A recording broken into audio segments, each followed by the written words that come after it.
षष्ठम उल्लास को पढ़ने के बाद अब हम सप्तम उल्लास में कदम रखते हैं, जो कि हम पहला काव्य के स्वरूप के दोषों का सामान्य लक्षण पढ़ते हैं। जो पहला कारिका है, मुख्यार्थति दोषौ रसश्च मुख्यश्रायादवाच्य उभयोपगिनोषु शब्दास्तेन तेष्वपि सः।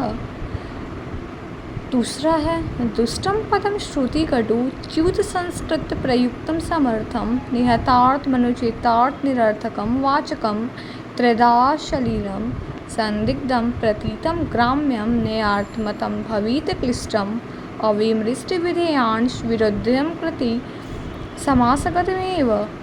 अर्थात पहले हमने काव्य के स्वरूप के दोषों का लक्षण पढ़ा, उसके पश्चात हमने काव्य के जितने भेद होते हैं उनके नाम कारिका के माध्यम से पढ़ा। उसके पश्चात अब हम प्रथम उल्लास में काव्य का लक्षण किया गया था। उसके बाद छठे उल्लास में काव्य के भेद आदि का वर्णन कर काव्य लक्षण की व्याख्या करने का प्रयत्न किया गया था। काव्य के लक्षण में सगुणों और अलंकृति पुनः क्वापि ये पद भी है। इनमें से तद्दोषौ पद की व्याख्या के लिए दोषौ स्वरूप का स्पष्टीकरण होना चाहिए। इसलिए ग्रंथकार दोषौ का निरूपण करने के लिए सप्तम उल्लास को प्रारंभ कर रहे हैं। इसमें भी सामान्य लक्षण के बाद ही विशेष लक्षण करते हैं, इसलिए दोषौ का सामान्य लक्षण करते हैं। मुख्यार्थ अपकर्ष जिससे होता है उसके दोष कहते हैं। अभिप्राय यही वाच्यार्थ नहीं है, रस है और रस मुख्य अर्थ है, इसलिए मुख्यतः रस के अवशेष कारणों को दोष कहते हैं, परंतु उसका रस का आश्रय होने से वाच्य अर्थ भी मुख्य अर्थ बन जाता है। इसलिए रस के साथ चमत्कारी वाच्य का अपकर्ष कारक भी दोष कहलाता है।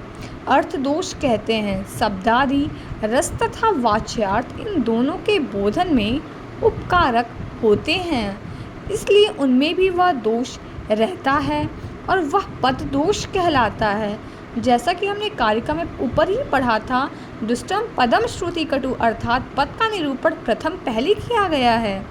इस प्रकार दोषों का सामान्य लक्षण कर चुकने के बाद विशेष लक्षण कहते हैं। जैसा कि पहला हमने देखा, श्रुतिकटु च्युत संस्कार अप्रयुक्त असमर्थ निहतार्थ अनुचितार्थ निरर्थक अवाचक तीन प्रकार का अश्लील संदिग्ध ग्राम्य नयार्थ। ये दोष पदगत एवं समासगत दोनों प्रकार के होते हैं। अविमृष्ट विधेयांश विरुद्धमतिकृत ये दोष केवल समास में ही होते हैं। धन्यवाद।